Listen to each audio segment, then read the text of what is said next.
Selamat bertemu kembali dalam pembelajaran kimia bersama saya Pak Bos. Materi kali ini adalah lanjutan dari larutan asam basa.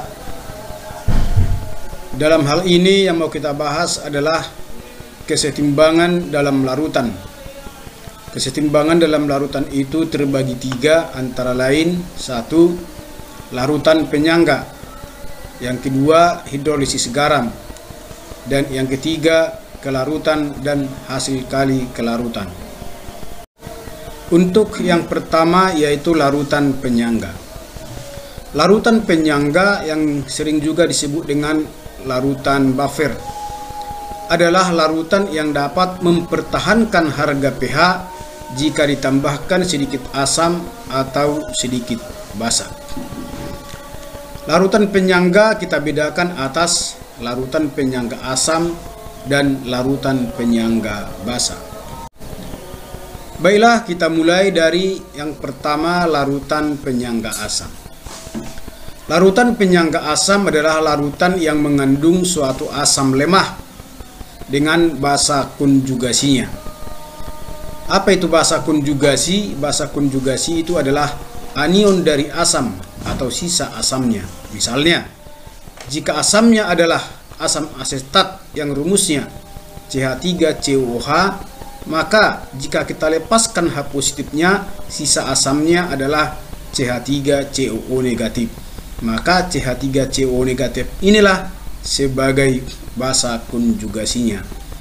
Misalnya HCN, jika kita lepaskan H positifnya, maka tinggallah CN negatif. Maka CN negatif inilah basa konjugasinya. Jadi yang disebut dengan penyangga asam, salah satu contohnya adalah campuran dari asam lemahnya adalah CH3COOH dan basa konjugasinya adalah CH3COO negatif. Atau satu lagi, campuran dari HCN. HCN adalah sebagai asam lemahnya dan basa konjugasinya adalah CN negatif. Yang kedua, larutan penyangga basa. Larutan penyangga basa adalah larutan yang mengandung suatu basa lemah dengan asam konjugasinya. Apa itu asam konjugasi? Asam konjugasi adalah kation dari basa. Basa itu ditandai dengan OH atau OH negatif. Maka jika OH-nya dilepas, tinggallah NH4 positif. NH4 positif inilah sebagai asam konjugasi dari NH4OH. Maka penyangga basa salah satu contohnya adalah campuran dari basa lemah dengan asam konjugasinya, di mana NH4OH lah sebagai basa lemahnya dan NH4 positif lah sebagai asam konjugasinya. Bagaimana larutan penyangga dapat mempertahankan harga pH jika ditambahkan sedikit asam, dalam hal ini asam kuat, dan sedikit basa, dalam hal ini basa kuat. Jadi di awal tadi sudah saya ceritakan bahwa larutan penyangga itu larutan yang dapat mempertahankan pH. Nah, kenapa bisa dipertahankan? Karena di dalam suatu larutan itu terjadi penetralan.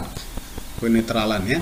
Jadi, jika misalnya yang pertama asam lemah dengan basa konjugasinya sebagai penyangga asam ya, kita contohkan tadi CH3COOH dan CH3COO negatif.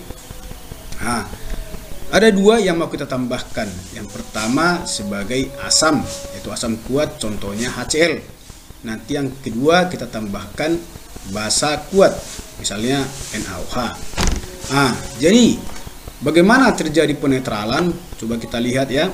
Jika ditambahkan asam atau HCl, maka ion H positif dari HCl ini ya, karena H inilah pembawa sifat asam, maka H positifnya dari asam HCl itu akan dinetralkan oleh ion CH3COO negatif yang ada tadi di dalam larutan itu. Karena tadi larutan itu terdiri dari campuran CH3COOH dan CH3COO negatif. Maka CH3COO negatif inilah yang menetralkan pembawa sifat asam, yaitu H positif itu. sehingga membentuk CH3COOH yang tentunya sama dengan tadi komponen yang terdapat di dalam penyangga itu, yaitu CH3COOH ini. Maka reaksinya boleh kita buat CH3COO negatif ditambah H positif tadi yang lepas dari asam HCl, maka terbentuk CH3COOH. CH3COOH. Sehingga pH-nya bisa kita katakan hanya berubah sedikit saja, nanti akan kita buktikan dalam perhitungan-perhitungan pH-nya, atau bisa kita anggap itu tetap. Kemudian kalau yang kita tambahkan itu adalah basa, di mana tadi penyangganya adalah penyangga asam, yaitu CH3COOH dan CH3COO negatif. Nah, maka jika NaOH yang kita tambahkan, maka tentunya pembawa sifatnya adalah OH. Berarti aturan dia bertambah sifat basanya. Tetapi kenapa nanti pH-nya tetap? Karena OH negatif ini nanti, ion OH negatif akan dinetralkan oleh CH3COOH atau asam lemahnya. Kok bisa demikian? Coba kita lihat ya nanti reaksinya. CH3COOH ya, jika dia nanti bereaksi dengan ion OH negatif itu, maka nanti di sini akan terjadi pelepasan ion H positif dari CH3COOH, sehingga yang terbentuk adalah CH3COO negatif dan H positif. Maka H positif ini nanti akan dia tangkap oleh OH negatif ini membentuk H2U, Maka hasil dari reaksi penetralan CH3COOH dengan OH negatif adalah CH3COO negatif dan air H2O. CH3COO negatif tadi sama dengan komponen yang terdapat di dalam penyangga asam itu, karena tadi dia terdiri dari asam lemah dengan basa konjugasinya. Basa konjugasinya adalah CH3COO negatif ini, maka pH-nya akan tetap. Untuk penyangga basa contohnya tadi campuran basa lemah dengan asam konjugasinya. Dalam hal ini NH4OH dan NH4 positif. Maka jika ke dalam larutan ini kita campurkan asam atau basa, maka terjadi penetralan. Yang pertama yang kita tambahkan adalah asam, misalkan HCl. Seperti halnya tadi dalam penyangga asam, maka nanti HCl ini akan melepaskan ion H positif. Tentunya itu merubah aturan pH itu menjadi lebih kecil lagi karena makin bersifat asam. Tetapi kok bisa dipertahankan? Karena terjadi penetralan, di mana ion H positif itu dinetralkan oleh NH4OH membentuk NH4 positif dan H2O. Bagaimana reaksi penetralannya? Reaksi penetralannya adalah sebagai berikut. NH4OH ditambah H positif. Tentunya NH4OH ini nanti mengalami ionisasi menjadi NH4 positif dan OH negatif. Sehingga nanti OH negatif ini akan diikat oleh H positif membentuk H2O,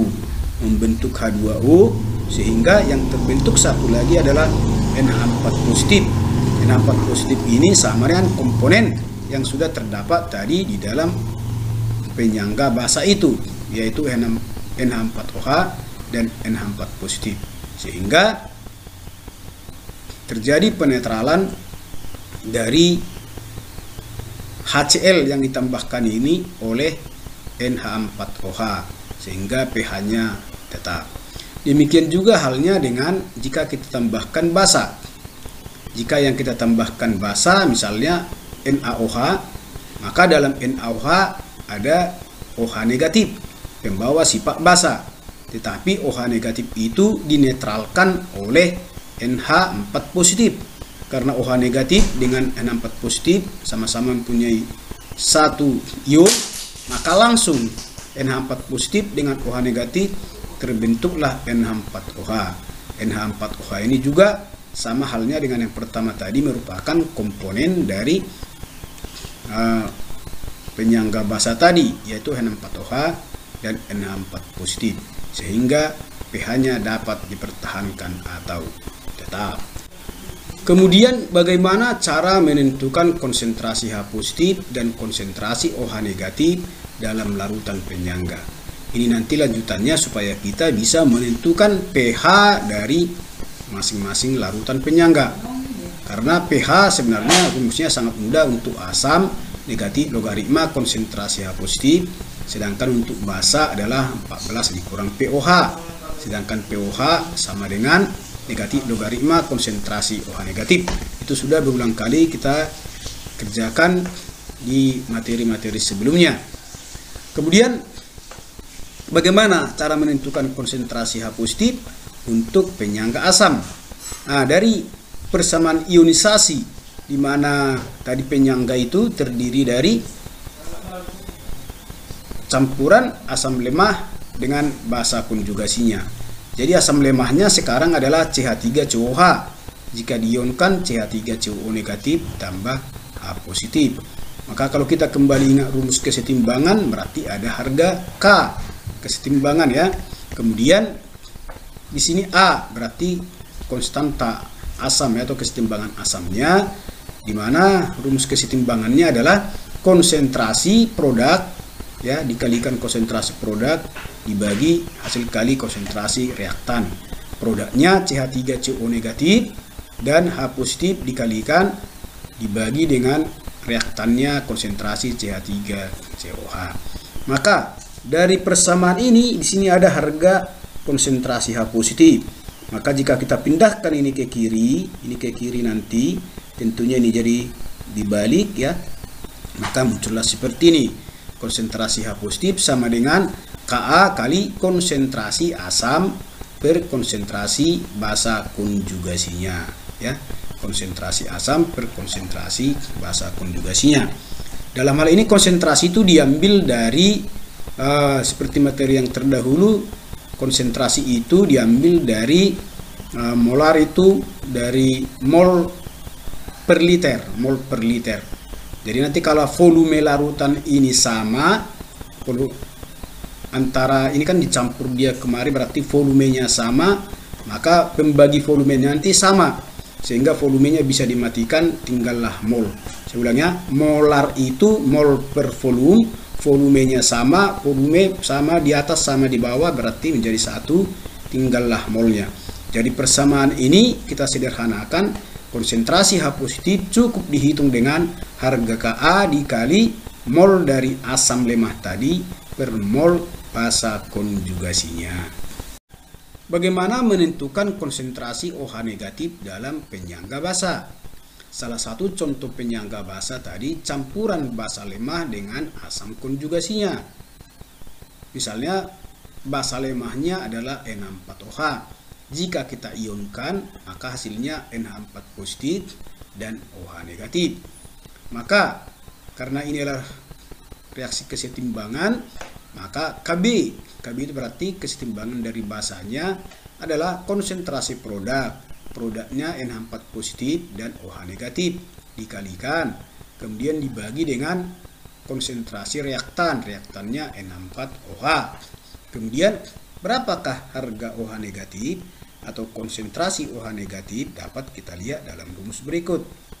Kb kali konsentrasi NH4OH dibagi konsentrasi NH4 positif ya. Maka karena tadi saya bilang molaritas atau konsentrasi itu mol per volume, volumenya atas dan bawah sama, maka tinggallah sekarang molnya. Maka konsentrasi OH negatif cukup ditentukan dengan Kb kali mol basa lemah ya per mol asam konjugasinya. Kb nanti tentunya adalah ketetapan.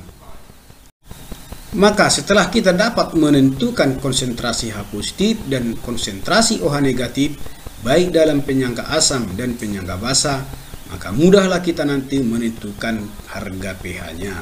Karena konsentrasi H positifnya tadi sudah kita rumuskan sebagai Ka kali mol asam per mol basa konjugasi, maka konsentrasi H positif yang sudah diperoleh tadi kita masukkanlah ke rumus Sorenson yang sudah sering kita gunakan, di mana menentukan pH sama dengan negatif logaritma konsentrasi H positif tersebut. Itu juga dengan kalau dia basa, Maka tentunya kita cari dulu konsentrasi OH negatifnya. Dimana tadi rumusnya Kb kali mol basa per mol asam konjugasinya. Maka kita cari dulu pOH-nya. pOH sama dengan negatif logaritma konsentrasi OH negatif. Maka pH-nya sama dengan 14 dikurang pOH. Contoh soal. Tentukanlah pH campuran 100 ml larutan CH3COH 0,5 molar jika dicampur dengan 50 ml larutan CH3CONA 0,2 molar, di mana harga Ka sama dengan 1,8 kali 10 pangkat minus 5. Jadi menurut soal ini ya, bahwa yang diketahui di soal adalah asam lemah dengan garam, di mana masing-masing volumenya ada dan masing-masing konsentrasinya ada. Tentunya volume totalnya nanti adalah campuran dari keduanya, 100 tambah dengan 50. Kemudian untuk menghitung pH kita harus mencari dulu konsentrasi H positif. Konsentrasi H positif diambil dari tadi, dari mol asam lemah dengan basa konjugasinya. Jadi garam ini akan kita cari dulu basa konjugasi dari CH3COH dalam garamnya. Nah, dalam hal ini mol dari CH3COH itu kita ambil dari rumus V kali M atau M kali V, volume kali molar, dimana tadi volumenya 100 dan molaritasnya 0,5, tentunya 50 milimol, milimol karena mililiter. Kemudian untuk garamnya CH3CONA 50 kali 0,2, tentunya 10 milimol. Nah, jadi mol asam dan mol garam.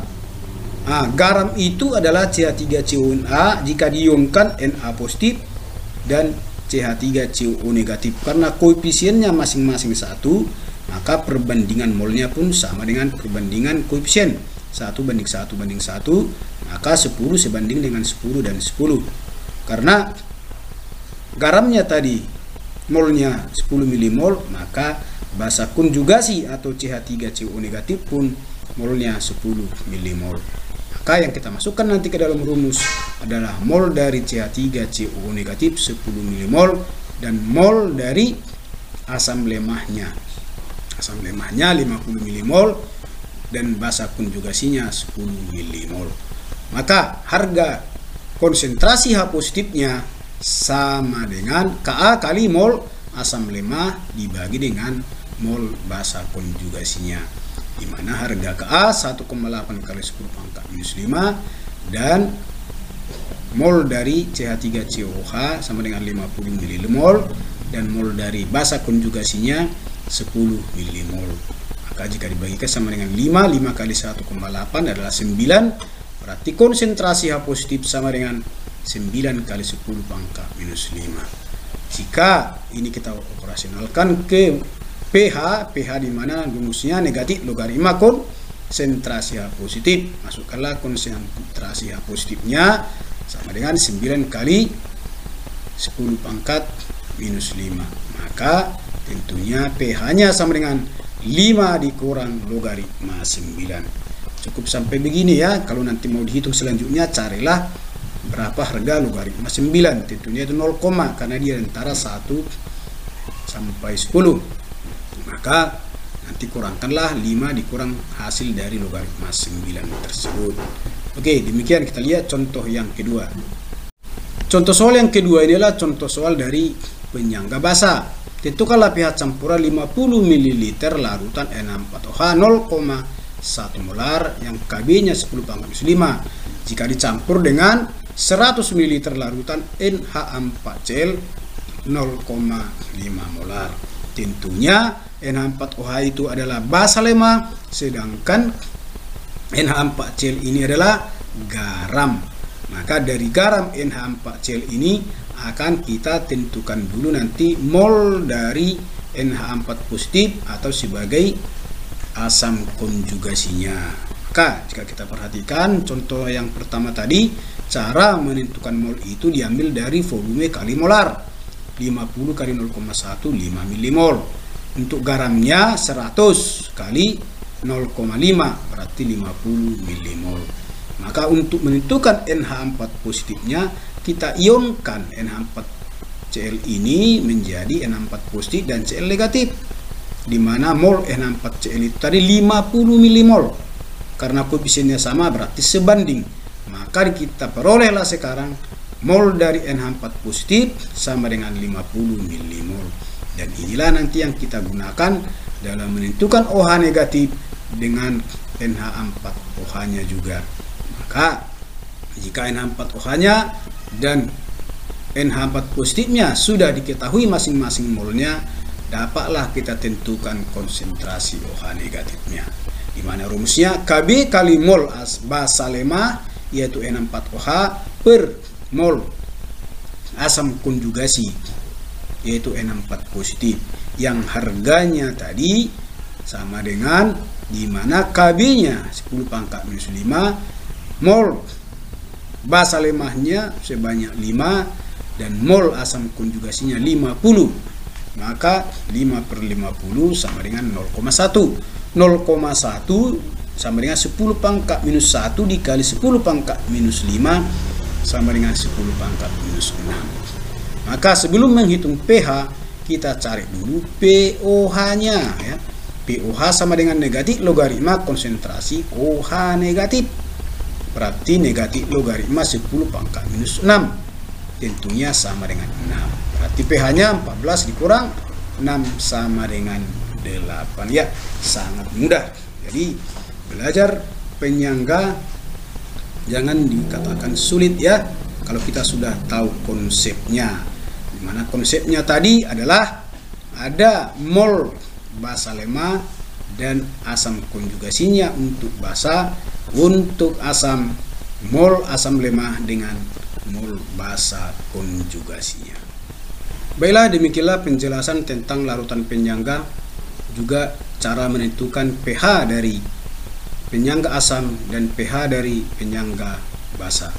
Contoh soal yang 2 tadi sudah bisa itu untuk membandingkan antara penyangga asam dan penyangga basa. Untuk soal yang bervariasi nanti akan kita lihat di video pembelajaran selanjutnya. Baiklah, sampai demikian pembelajaran kita kali ini. Tetap berlatih dan semangat. Salam sehat.